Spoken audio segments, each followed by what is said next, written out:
গত কয়েকদিন ধরেই দেশের সর্বনিম্ন তাপমাত্রা মৌলভীবাজারে। এ নিয়ে আরও জানাতে যুক্ত হচ্ছেন সহকর্মী ফরহাদ হোসেন। ফরহাদ, শুভ সকাল আপনাকে। আজকের তাপমাত্রার আপডেট আপনার কাছ থেকেই জানতে চাই। সকাল আসলে মৌলভীবাজারের শ্রীমঙ্গলে কিন্তু গত 3 দিন ধরে সর্বনিম্ন তাপমাত্রা কিন্তু বিরাজ করছে। এখানকার যে জনজীবন সেখানে কিন্তু অনেকটা নিদারুণ কষ্টের মধ্যে আছেন সাধারণ মানুষজন। আমি যদি আপনাদেরকে একটু জানাই, এখানকার যে ঠান্ডার কারণে কিন্তু বিশেষ করে চা বাগানগুলোতে শীত উপেক্ষা করেই কিন্তু চা শ্রমিকরা কাজে যাচ্ছেন সকাল 8টা থেকে 9টার মধ্যে। এছাড়া এখানকার যে হাইলহাওর এবং হাইলহাওরে যে কৃষকরা কাজ করছেন সেটা কিন্তু এই শীতকে উপেক্ষা করেই তাদেরকে মাঠে যেতে হচ্ছে।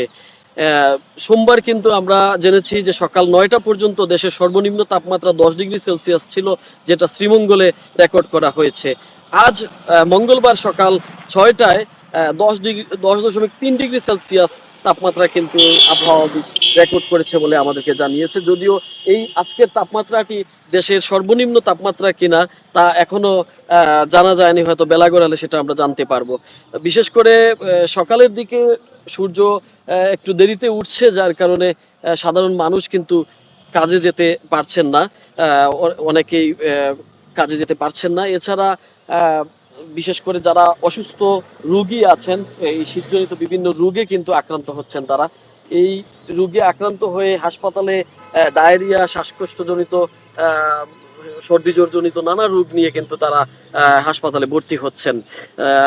এই শীতের যে তীব্রতা, সেই তীব্রতায় কিন্তু জনজীবনের মধ্যে একটি বড় প্রভাব পড়েছে সেটা বলা যায়। মৌলভীবাজার থেকে এই ছিল আমার কাছে সর্বশেষ।